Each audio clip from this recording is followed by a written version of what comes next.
Kung ang sinasabing brand of governance po ng Marcos Jr. Administration ay bagong Pilipinas, naging magandang pagkakataon nga sana ang nasilayan nating lahat na kick-off rally sa Luneta para patunayan ng pamahalaan na ang pagbabago ay nagsisimula sa pamahalaan.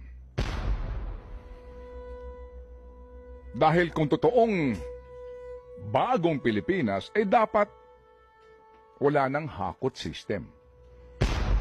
Dapat walang pagtatago sa halaga ng ginastos na pera ng bayan sa pagtitipon. Bagong Pilipinas. Simulan nyo.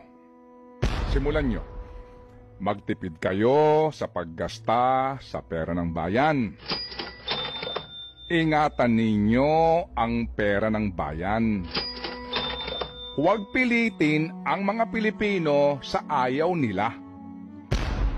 Huwag niyong linlangin ang mga Pilipino. Huwag manuhol at magsamantala sa kahirapan at kamangmangan ng mga Pilipino.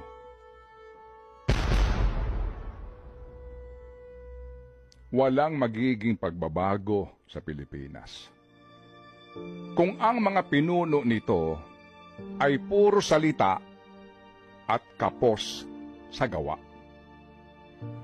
Walang bagong Pilipinas hanggang naghahari ang mga opisyal ng gobyerno na sobrang takaw sa pera